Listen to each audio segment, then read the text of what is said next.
Vamos ler Atos capítulo 17, verso 23 ao 34. Amém? Podeis assentar.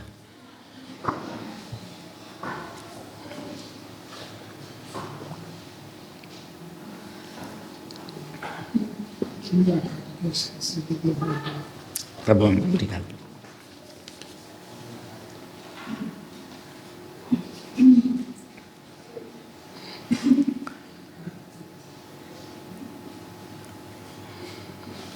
Semana passada falamos do Evangelho que revela o Deus vivo e verdadeiro. Hoje nós lemos Atos, onde o apóstolo Paulo apresenta para os adoradores de ídolos o Deus desconhecido. E esse Deus, irmãos, apesar de estar agindo, operando, realizando, sustentando a sua criação, sustentando a vida, ele é desconhecido para a maioria das pessoas. E Paulo,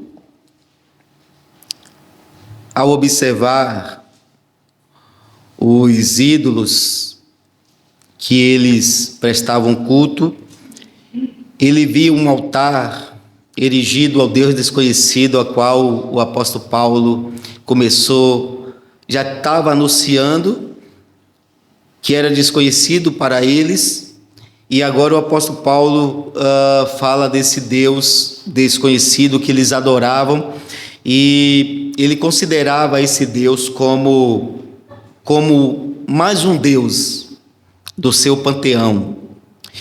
E o Evangelho, ele nos revela um Deus santo e justo.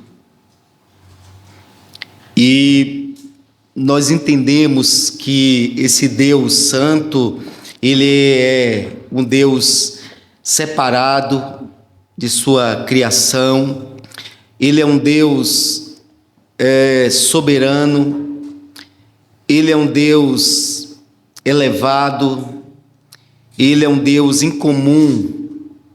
Ele é outro. Essas são as designações desse termo santidade, santo. Então, quando a Bíblia fala desse Deus santo, fala de um Deus, irmãos, separado de sua criação, que está além dela, elevado. E o livro de Gênesis nos revela justamente este Deus santo. Ele inicia, Gênesis começa com Deus criando todas as coisas, tudo é criado por Ele. E isso mostra um Deus santo e separado da sua criação. Ele não faz parte dela. Ele está além dela, Ele está acima dela, porque Ele é o Criador dela. Ele está acima da sua criação. Ele é um Deus transcendente, um Deus que está além, um Deus incomparável. E esse Deus santo, irmãos, como o próprio Moisés diz em Êxodo, no capítulo 15, verso 11, que ele é um Deus incomparável. E esse Deus incomparável, ele é terrível em poder. Ele não pode ser comparado a nenhum outro ser. E isso ele demonstrou quando ele devastou o Egito. Ele mostrou que era um Deus incomparável, um Deus, irmãos, que estava além de todos os outros deuses, que todos os outros deuses são falsos, mas o Deus Criador é um Deus verdadeiro. E nós fomos criados à imagem e semelhança desse Deus santo. Nós fomos criados E isso significa que que nós somos o resultado da ideia e do plano de Deus. A Bíblia diz em Gênesis, no capítulo 1, verso de número 6 ao 28, quando Deus diz: façamos o homem conforme a nossa imagem e conforme a nossa semelhança. Nós somos a ideia e plano de Deus. Precisamos ter ciência disso. Somos o resultado daquilo que Deus idealizou e daquilo que Ele planejou. E Ele nos criou conforme a sua imagem e semelhança. E isso, irmãos, significa muita coisa. Isso traz significado e responsabilidade para a nossa vida. Porque saber que nós somos ideia, o resultado da ideia de Deus e do seu plano, isso nós devemos ter consciência de que temos uma grande responsabilidade. Entender isso é a chave do Evangelho. Entender o quê? Entender que nós somos o resultado da ideia e do plano de Deus.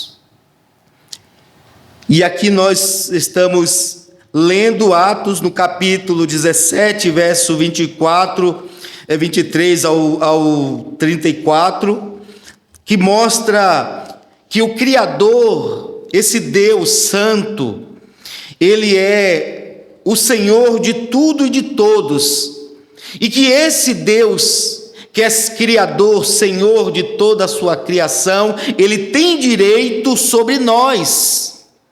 Podemos achar que somos livres e independentes. Nós nos consideramos assim. Nós pensamos que somos livres. Nós achamos que somos independentes. Essa é a ideia que nós temos em nosso coração, provocada pelo nosso orgulho. Mas isso é um engano da nossa parte, porque nós não somos independentes de Deus. Pelo contrário, nós pertencemos a Ele. O versículo 28, diz aqui: pois nele vivemos, nos movemos e existimos. Como disseram alguns dos poetas de vocês, também somos descendência dele. Acharmos que nós somos independentes de Deus é um engano da nossa parte, é uma loucura. Porque Ele é o Criador de todas as coisas, é Ele que sustenta a vida, é Ele que providencia todas as coisas, conforme o apóstolo Paulo nos está dizendo aqui em sua palavra. Deus está dizendo em sua palavra que nós existimos por Ele, nós nos movemos por Ele. Ele não é só o Criador, Ele não só nos deu o fôlego de vida, mas Ele também nos deu o alimento para sustentar a vida. Esse Deus não precisa de nada, não necessita de nada, é Ele que dá a vida, é Ele que sustenta a vida, conforme aqui Ele diz. O versículo de número 24, o Deus que fez o mundo e tudo que nele há, é o Senhor dos céus e da terra, e não habita em santuários feitos por mãos humanas. Ele não é servido por mãos de homens, como se necessitasse de algo, porque Ele mesmo dá a todos a vida, o fôlego e as demais coisas. Então, acharmos que nós somos independentes de Deus, Ele é o Criador, é o Senhor e tem direito sobre toda a vida. Toda a vida pertence a Ele. Todo ser humano pertence a Deus. A vida foi dada por Ele. É Ele que sustenta, é Ele que nos dá todas as demais coisas. O fôlego de vida é Ele que dá. O alimento é Ele que dá. Nós não somos independentes de Deus, pelo contrário, nós pertencemos a Ele. O Senhor Criador é provedor e sustentador da vida. E nós precisamos lembrar, mais uma vez, que nós somos o resultado da ideia e do plano de Deus. E isso deve trazer para a minha vida e para a sua vida responsabilidade, significado. Isso deve trazer para nós significado. O Senhor criou todas as coisas e Ele cria tudo para a sua glória. A criação, ela proclama a glória de Deus. O Salmo 19 diz que os céus proclamam a glória de Deus. Ele fez todas as coisas e na sua criação Ele revelou a sua glória, Ele proclamou a sua glória.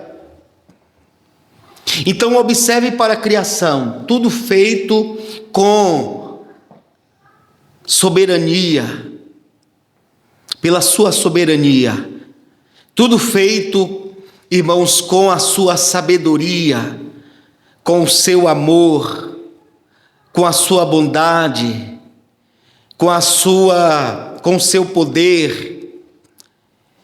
Então, quando você olha para a criação, a glória de Deus está sendo manifestada, e quando você contempla as obras da mão de Deus, você deve perceber o quão glorioso, o quão grandioso, o quão poderoso esse Deus é.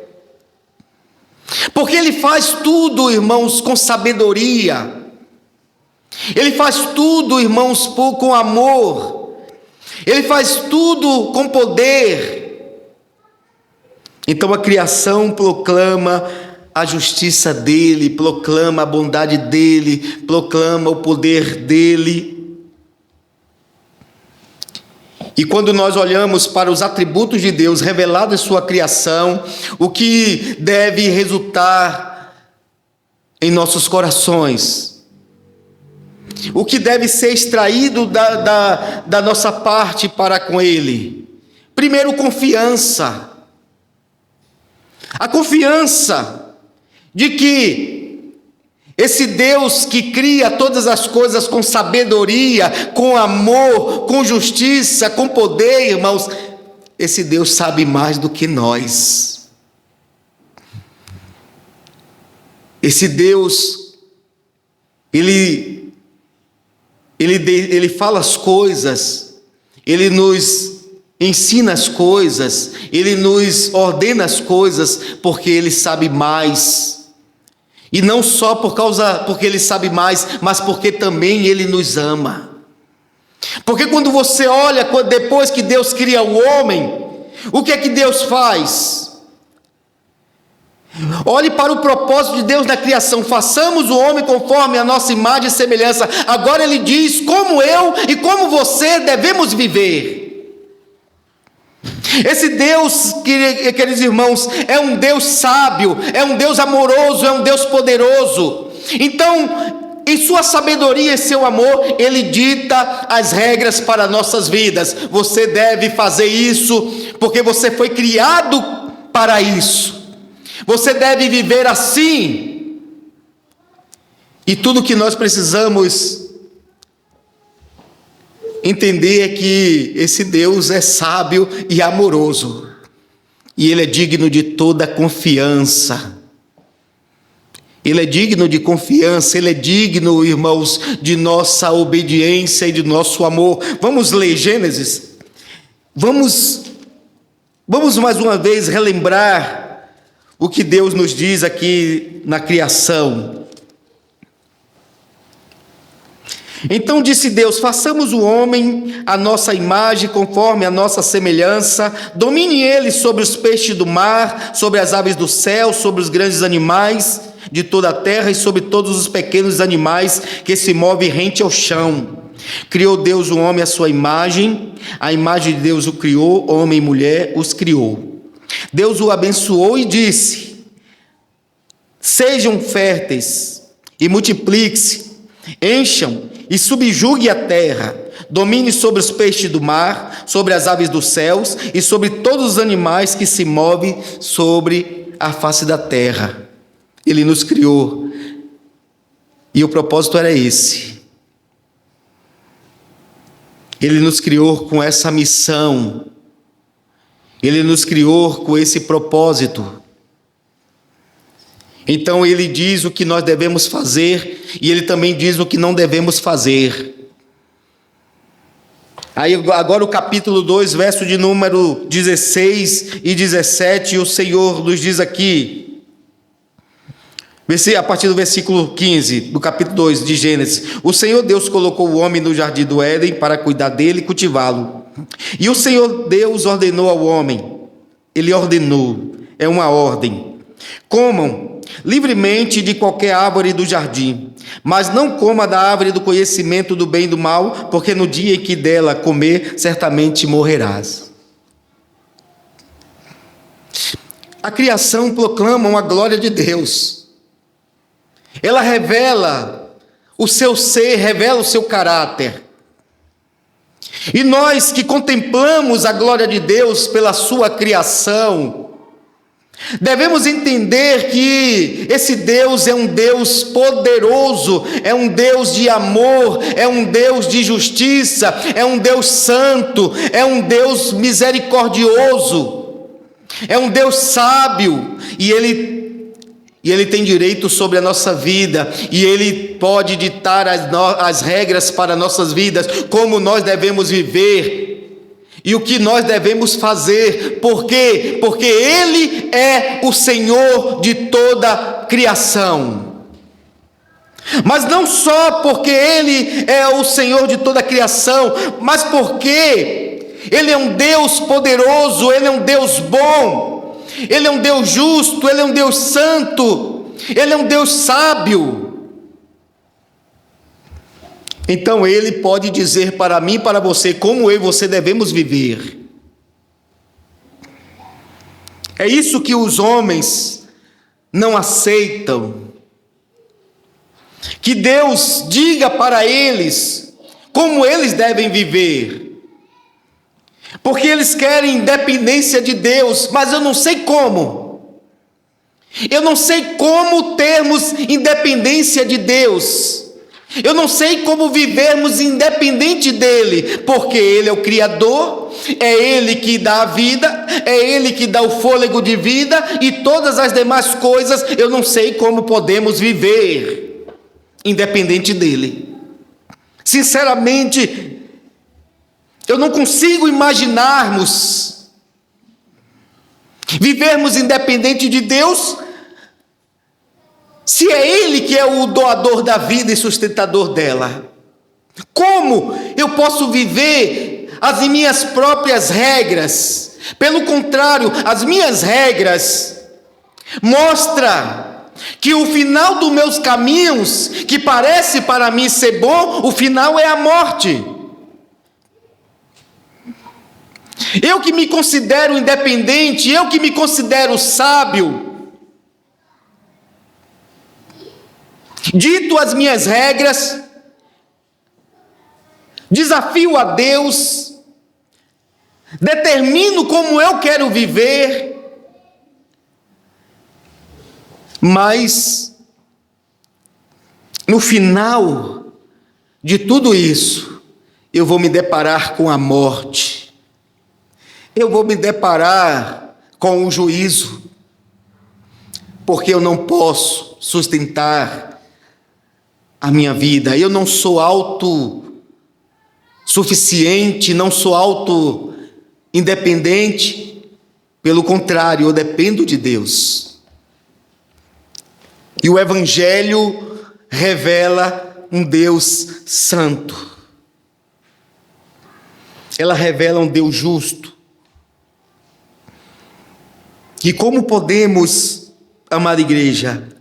A questão é o Senhor tem direito sobre a nossa vida.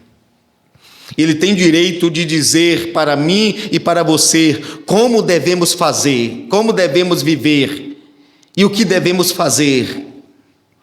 E caso contrário, nós vamos nos deparar com a morte. Nós vamos nos deparar com a morte porque não temos poder para se sustentar.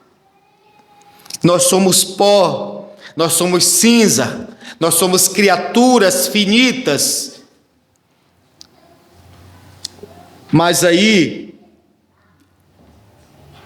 nós entendemos que Deus, Ele é verdadeiro em tudo o que Ele diz.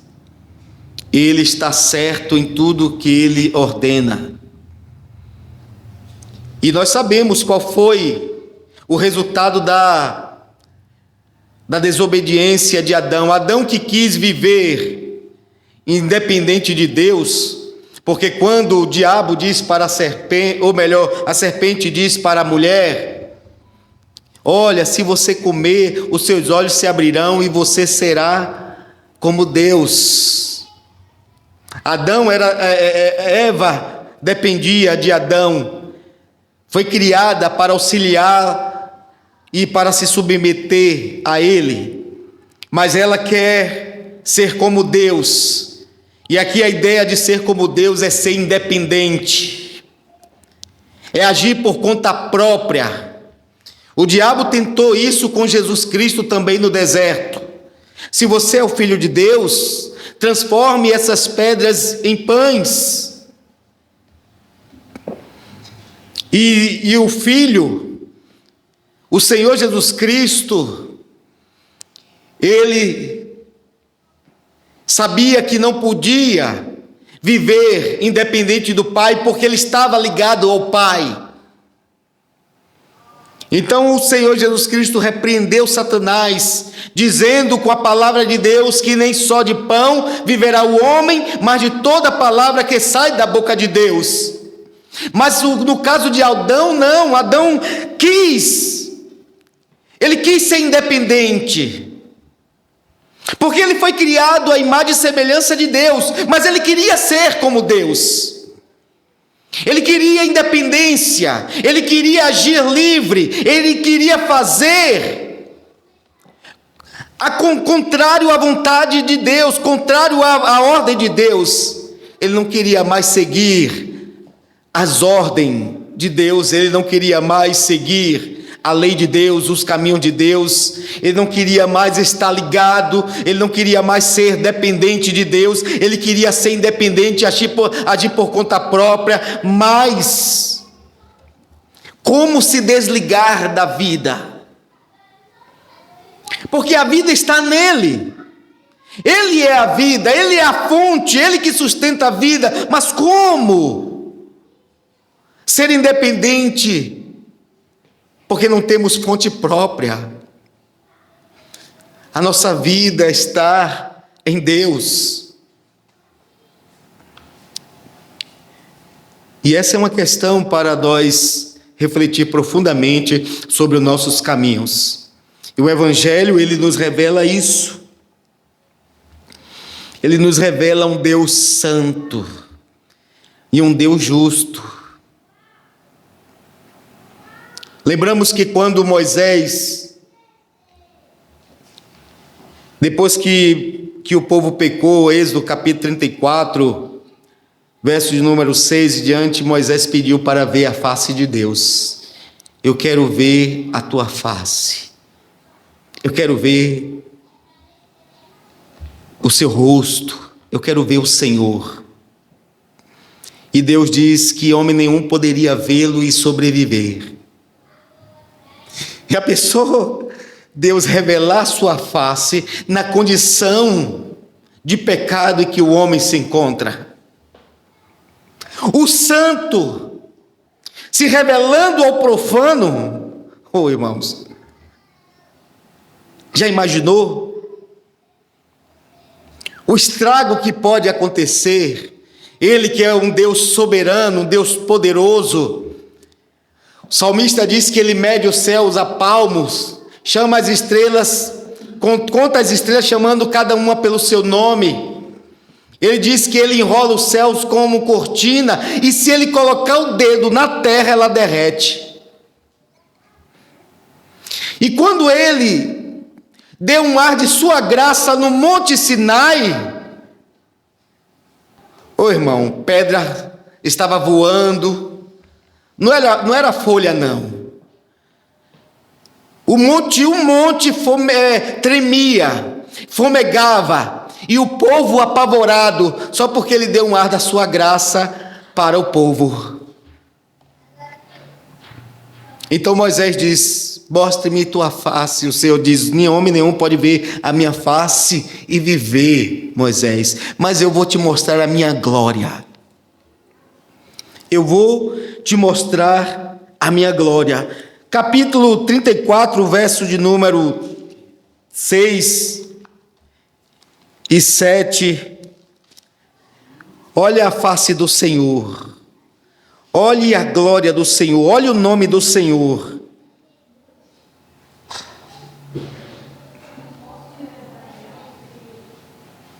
O versículo 5 diz: Então o Senhor desceu da nuvem, permaneceu ali com ele e proclamou seu nome, o Senhor, e passou diante de Moisés, proclamando: Senhor, Senhor, Deus compassivo e misericordioso, paciente, cheio de amor e de fidelidade, que mantém o seu amor a milhares e perdoa maldades, a rebelião e o pecado, contudo, não deixa de punir o culpado, castiga os filhos e os netos pelo pecado de seus pais, até a terceira e quarta geração. Ele queria ver a glória de Deus. Deus já proclamou a sua glória na criação, agora Deus está proclamando a sua glória na salvação. E ele está mostrando para Moisés o seu nome, revelando o seu ser, revelando o seu caráter, revelando a sua natureza, mostrando o tipo de Deus que ele é. Mas como ele diz, ele é um Deus compassivo, longânimo, perdoador. Ele é um Deus de misericórdia, de bondade, de fidelidade e de amor. Olha o que ele está dizendo que ele é. Porém, ele nos diz algo a mais nesse texto. Ele diz que perdoa os pecados, mas ele diz assim: mas ele não tem o culpado por inocente. Ele não tem o culpado por inocente, ele perdoa. Mas ele diz que ele não tem o culpado por inocente, e ele pune até a quarta geração dos que o aborrecem. E aí a gente agora tem um dilema. Mas espera aí, pastor, ele perdoa, mas não inocenta o culpado? Ele perdoa, mas pune o culpado? E como isso? Como entendermos isso? Isso, nosso Deus, esse dilema foi resolvido na cruz do Calvário. Porque parece uma contradição o que o Senhor está nos dizendo aqui através de Moisés. Porque ele é um Deus santo. Porque esse Deus santo, irmãos, justo e amor, o seu amor não anula a sua justiça. O amor de Deus não anula a sua justiça. Então ele resolve esse dilema de que maneira? Se ele perdoa os pecados, mas ele não inocenta, ele perdoa os pecados, mas não inocenta o culpado. E aí é que ele envia o seu filho a este mundo. Esse dilema ele resolve na cruz do Calvário, aonde Deus vai revelar toda a sua glória, aonde ele vai revelar o seu nome, aonde ele vai mostrar a sua face. O Senhor mostra a sua face na cruz do Calvário. Ele se mostra, se revela o tipo de Deus que ele é. Por quê? Porque quando nós olhamos para a cruz, a gente só consegue ver um homem torturado, ensanguentado e condenado à morte. E a gente sente o quê? Nós sentimos pena dele. Nós sentimos pena. Ainda mais quando lemos a história dele. Oh, um homem tão bom. Um homem tão bom. Não fez nada de mal. E nós lemos a história. E quando nós lemos, principalmente quando nós somos novos convertidos, que estamos lendo a história do sofrimento de Jesus Cristo, nós desejamos um final diferente. Nós não queremos que ele acabe daquele jeito. Nós ficamos compadecidos. Nós ficamos indignados com a injustiça que ele sofreu. Mas é só isso que nós sentimos. Mas aí, meu irmão, veja o que Isaías diz aqui no capítulo 53.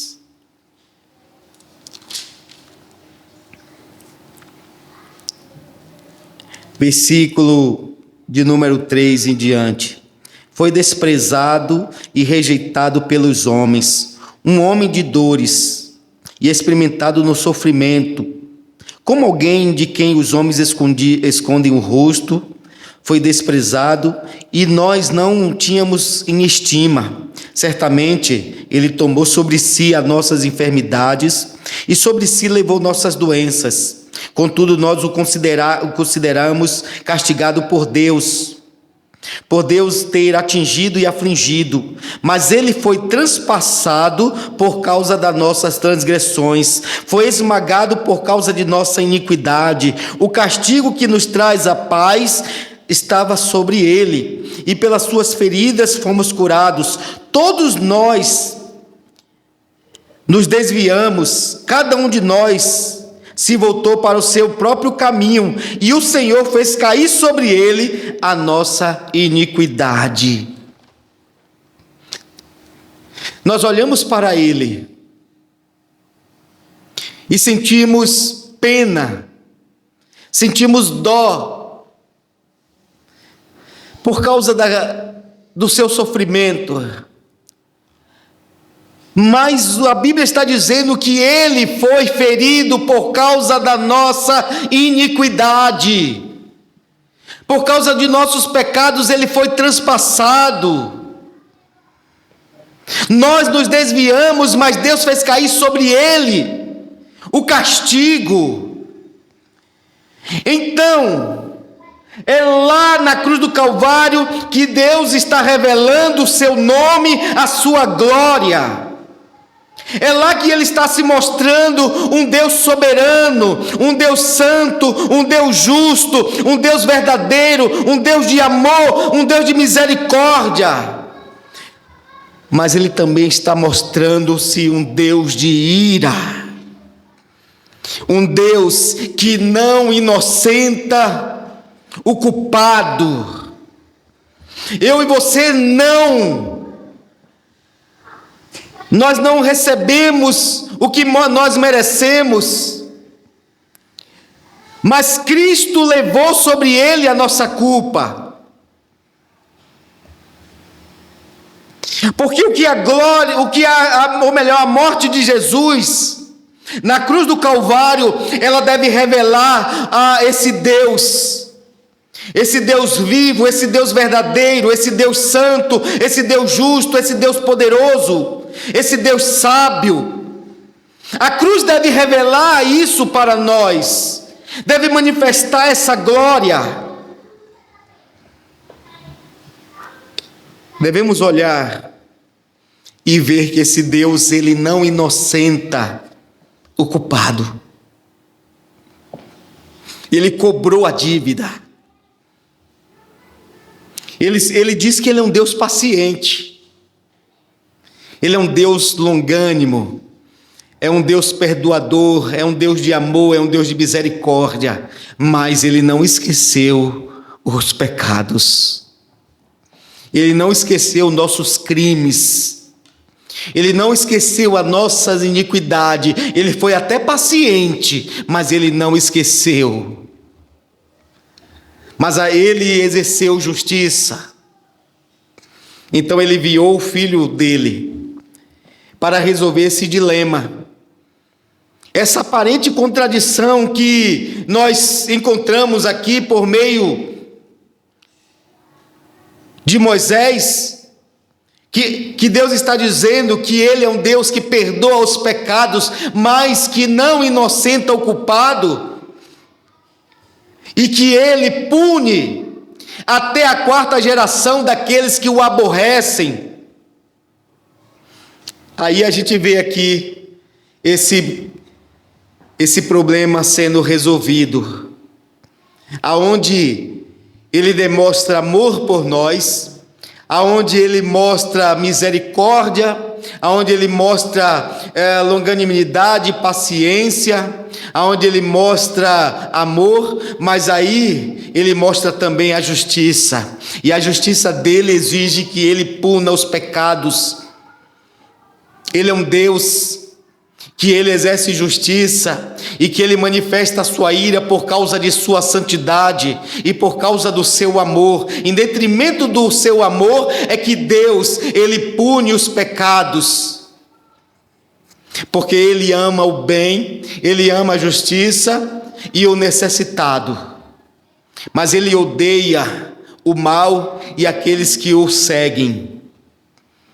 Então aí nós vemos a glória de Deus. Ali na cruz, ele está mostrando a sua face. Então, quando você olhar para a cruz, e a gente tem sempre lembrança daquele crucifixo. O crucifixo é aquele que os católicos usam como decoração e até como altar para as suas orações, para as suas devoções, para as suas petições, para as suas venerações. Então, a gente às vezes traz esse tipo de cruz na nossa memória e lembramos de Jesus ali. Não sei como alguns chegam a usar, mas a questão é: as pessoas olham para o crucifixo e vê Jesus Cristo sendo torturado e morto na cruz, mas o cristão que tem o Espírito Santo de Deus, que ouviu o Evangelho e creu, ele vê a glória de Deus manifestada na cruz do Calvário. Ele olha para a cruz e ele vê um amor, irmãos, um amor infinito, um amor incomparável. Ele olha para a cruz, ele vê um Deus santo, um santo que, por causa da sua santidade, que foi profanada, levou o seu filho a morrer naquela cruz. Por causa da sua santidade, ele derramou a sua ira se manifestou para punir os pecados. E quando nós olhamos para a cruz, devemos ver a sabedoria de Deus, o poder de Deus, a graça de Deus, a misericórdia de Deus, a justiça de Deus. É isso que nós devemos ver na cruz do Calvário. A cruz vai nos revelar, nos mostrar um Deus santo, vai nos mostrar um Deus justo. O Evangelho, irmãos, o Evangelho sem a cruz, ele não é Evangelho. E ele proclama justamente a glória de Deus, o Evangelho anuncia a glória de Deus. Então o Evangelho, ele tem uma mensagem que revela a santidade de Deus, revela um Deus santo, que revela a justiça de Deus. Isso o Evangelho revela. Isaías diz que ele levou as nossas transgressões, os nossos pecados. E Paulo, escrevendo aos Romanos, ele vai dizer o quê? Que ele não se envergonha do Evangelho, porque o Evangelho é o poder de Deus para a salvação de todo aquele que crer. Porque no Evangelho se descobre a justiça de Deus, de fé em fé. O Evangelho revela a justiça de Deus. É aí que a gente olha para o sofrimento de Jesus. Deus, em sua justiça, Ele derramou a sua ira sobre a vida do seu Filho, que, por amor, carregou nossos pecados, se prontificou a pagar pelos nossos crimes, que entregou a sua vida para morrer em nosso lugar. A justiça de Deus, ela exige que o culpado seja punido. Então o Evangelho revela a justiça de Deus. Então quando você olharmos para a cruz, devemos ver a justiça de Deus. O Evangelho que é pregado revela essa justiça de Deus.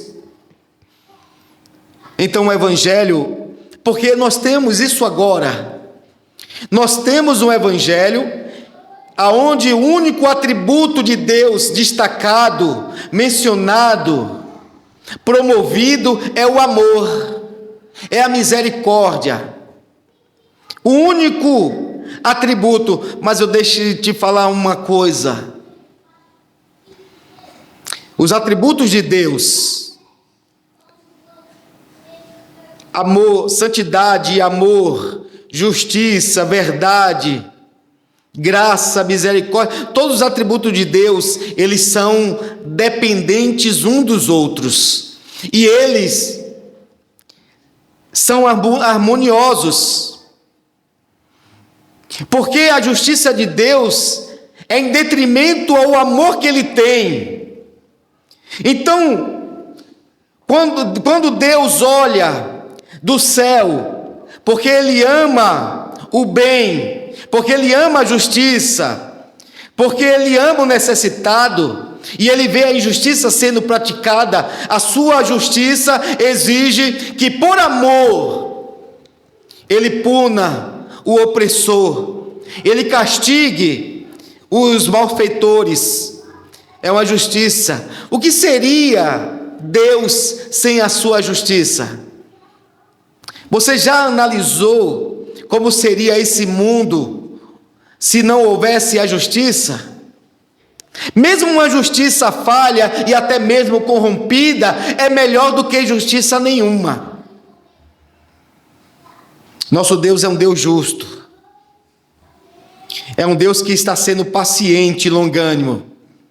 É um Deus que já demonstrou amor por esse mundo, mas é um Deus também, queridos irmãos, que já determinou um dia, conforme a palavra diz, um dia que já foi determinado para Ele julgar este mundo por meio de Jesus Cristo, aquele a quem Ele ressuscitou dentre os mortos. O Senhor vai exercer justiça. Então, nós precisamos crer no Evangelho. E Pedro diz: creia no Evangelho. Ele diz: se arrependa dos seus pecados e credes no Evangelho para receber o dom da vida. Creia em Jesus Cristo para receber o dom do Espírito, para ter uma nova vida. Então o Evangelho, queridos irmãos, ele revela um Deus santo e um Deus justo, que proclama a sua santidade e a sua justiça.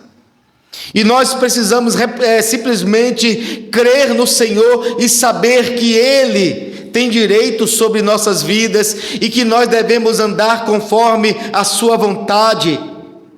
E que precisamos crer no Senhor Jesus Cristo para isso. Amém, igreja?